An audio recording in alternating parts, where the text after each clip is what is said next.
हरे Krishna. Srila Prabhupada book reading में आप सभी का स्वागत है।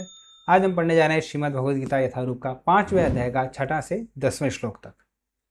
तो चलिए शुरू करते हैं। हरे कृष्णा कृष्ण कृष्ण हरे हरे। 6वां श्लोक। संन्यासस्तु महाबाहो दुखम आप्तुम अयोगतः योगयुक्तो मुनिर्ब्रह्मा न चिरेणाधिगच्छति। अर्थात भक्ति में लगे बिना केवल समस्त कर्मों का परित्याग करने से कोई सुखी नहीं बन सकता, परंतु भक्ति में लगा हुआ विचारवान व्यक्ति शीघ्र ही परमेश्वर को प्राप्त कर लेता है। तात्पर्य, सन्यासी दो प्रकार के होते हैं। मायावादी सन्यासी सांख्य दर्शन के अध्ययन में लगे रहते हैं तथा वैष्णव सन्यासी वेदांत सूत्रों के यथार्थ भाष्य भागवत दर्शन के अध्ययन में लगे रहते हैं। मायावादी सन्यासी भी वेदांत सूत्रों का अध्ययन करते हैं, किंतु वे शंकराचार्य द्वारा प्रणीत शारीरिक भाष्य का उपयोग करते हैं। भागवत संप्रदाय के छात्र पांचरात्र की विधि से भगवान की भक्ति करने में लगे रहते हैं। अतः वैष्णव सन्यासियों को भगवान की दिव्य सेवा के लिए अनेक प्रकार के कार्य करने होते हैं। उन्हें भौतिक कार्यों से कोई सरोकार नहीं रहता, किंतु तो भी वे भगवान की भक्ति में नाना प्रकार के कार्य करते हैं। किंतु मायावादी सन्यासी जो सांख्य तथा वेदांत के अध्ययन एवं चिंतन में लगे रहते हैं, वे भगवान की दिव्य भक्ति का आनंद नहीं उठा पाते, क्योंकि उनका अध्ययन अत्यंत जटिल हो जाता है। अतः वे कभी कभी ब्रह्मचिंतित चिंतन से ऊब कर समुचित बोध के बिना ही भागवत की शरण ग्रहण करते हैं। फलस्वरूप श्रीमद् भागवत का भी अध्ययन उनके लिए कष्टकर होता है। मायावादी सन्यासियों का शुष्क चिंतन तथा कृत्रिम साधनों से निर्विशेष विवेचना उनके लिए व्यर्थ होती है। भक्ति में लगे हुए वैष्णव सन्यासी अपने दिव्य कर्मों को करते हुए प्रसन्न रहते हैं और यह भी निश्चित रहता है कि वे भगवत धाम को प्राप्त होंगे। मायावादी सन्यासी कभी कभी आत्म साक्षात्कार के पद से नीचे गिर जाते हैं और फिर से समाज सेवा, परोपकार जैसे भौतिक कर्मों में प्रवृत्त होते हैं। अतः निष्कर्ष यह निकला है कि कृष्ण भावनामृत के कार्यों में लगे रहने वाले लोग ब्रह्म अब्रह्म विषयक साधारण चिंतन में लगे सन्यासियों से श्रेष्ठ हैं, यद्यपि वे भी अनेक जन्मों के बाद कृष्ण भावना भावित हो जाते हैं। 7वां श्लोक। योगयुक्तो विशुद्धात्मा विजितात्मा जितेन्द्रिय सर्वभूतात्मा भूतात्मा कुर्वन् अपि न लिप्यते।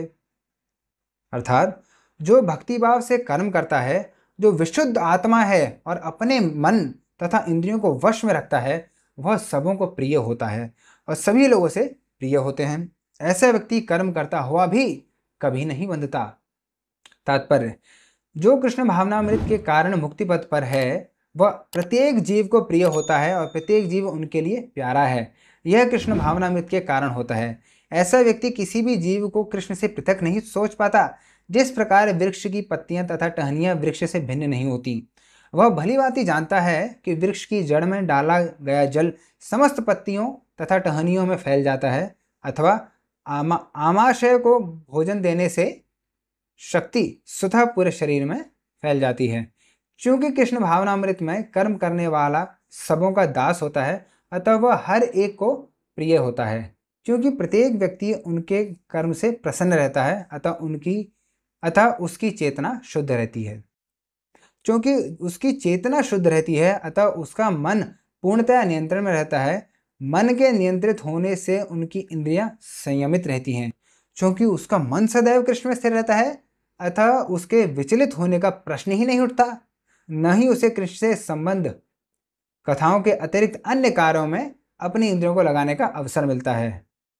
वह कृष्ण कथा के अतिरिक्त और कुछ सुनना नहीं चाहता। वह कृष्ण को अर्पित किए हुए भोजन के अतिरिक्त अन्य कुछ नहीं खाना चाहता और न ऐसे किसी स्थान में जाने की इच्छा रखता है जहाँ कृष्ण संबंधी कार्य न हो। अतः उसकी इंद्रियां वश में रहती हैं। ऐसे व्यक्ति जिसकी इंद्रियां संयमित हों, वह किसी के प्रति अपराध नहीं कर सकता। इस पर कोई यह प्रश्न कर सकता है, तो फिर अर्जुन अन्यों के प्रति युद्ध में आक्रामक क्यों थे? क्या वह कृष्ण भावना भावित नहीं था? वस्तुतः अर्जुन ऊपर से आक्रामक था, क्योंकि जैसा कि द्वितीय अध्याय में बताया जा चुका है, आत्मा के अवध्य होने के कारण युद्ध भूमि में एकत्र हुए सारे व्यक्ति अपने अपने स्वरूप में जीवित बने रहेंगे। अतः आध्यात्मिक दृष्टि से कुरुक्षेत्र की युद्ध भूमि में कोई मारा नहीं गया। वहां पर स्थित कृष्ण की आज्ञा से केवल उनके वस्त्र बदल दिए गए। अतः अर्जुन कुरुक्षेत्र की युद्ध भूमि में युद्ध करता हुआ भी वस्तुतः युद्ध नहीं कर रहा था। वह तो पूर्ण कृष्ण भावनामृत में कृष्ण के आदेश का पालन मात्र कर रहा था। ऐसा व्यक्ति कभी कर्म बंधन से नहीं बंधता। 8वां और 9वां श्लोक।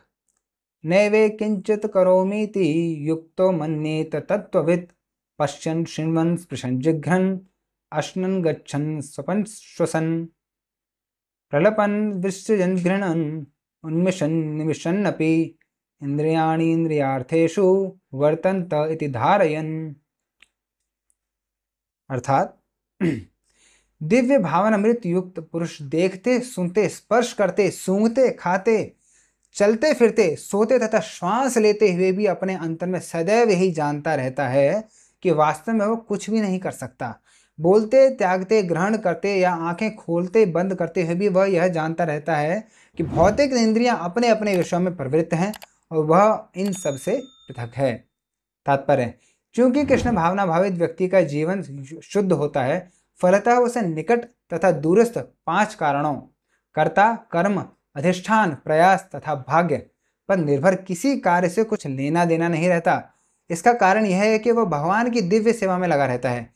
यद्यपि ऐसा प्रतीत होता है कि वह अपने शरीर तथा इंद्रियों से कर्म कर रहा है, किंतु वह अपनी वास्तविक स्थिति के प्रति सचेत रहता है, और जो कि आध्यात्मिक व्यस्तता है। भौतिक चेतना में इंद्रियां इंद्रिय तृप्ति में लगी रहती हैं, किंतु कृष्ण भावनामृत में वे कृष्ण की इंद्रियों की तुष्टि में लगी रहती हैं।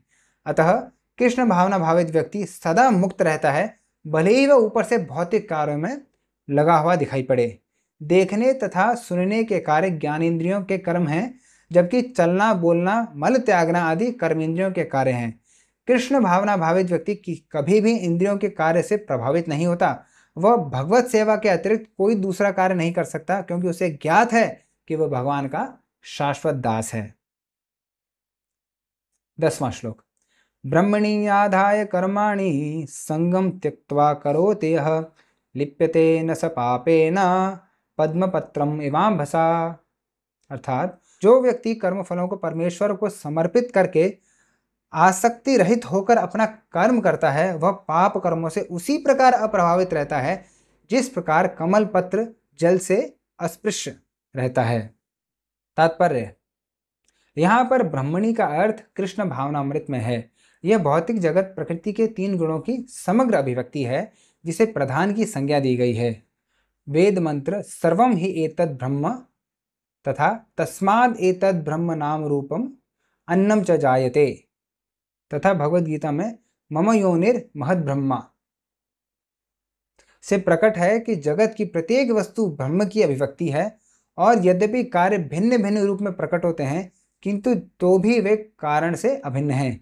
ईशोपनिषद में कहा गया है कि सारी वस्तुएं परब्रह्म या कृष्ण से संबंधित हैं, अतः वे केवल उन्हीं की हैं। जो यह भली भांति जानता है कि प्रत्येक वस्तु कृष्ण की है और वे ही प्रत्येक वस्तु के स्वामी हैं, अतः प्रत्येक वस्तु भगवान की सेवा में ही नियोजित है, उसे स्वभावतः शुभ अशुभ कर्म फलों से कोई प्रयोजन नहीं रहता। यहाँ तक कि विशेष प्रकार का कर्म संपन्न करने के लिए भगवान द्वारा प्रदत्त मनुष्य का शरीर भी कृष्ण भावनामृत में संलग्न किया जा सकता है।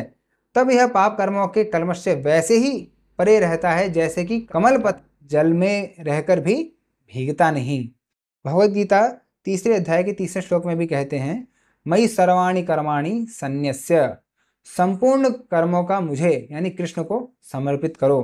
तात्पर्य यह है कि कृष्ण भावनामृत विहीन पुरुष शरीर एवं इंद्रियों को अपना स्वरूप समझकर कर्म करता है, किंतु कृष्ण भावना भावित व्यक्ति यह समझकर कर्म करता है कि यह देह कृष्ण की संपत्ति है, अतः इसे कृष्ण की सेवा में प्रवृत्त होना चाहिए। हरे कृष्णा। बहुत बहुत धन्यवाद आपका इस वीडियो को देखने के लिए। आपके कोई प्रश्न हो तो कमेंट बॉक्स में पूछिए। कृपया वीडियो को लाइक करें, शेयर करें और चैनल को सब्सक्राइब करें। हरे कृष्ण।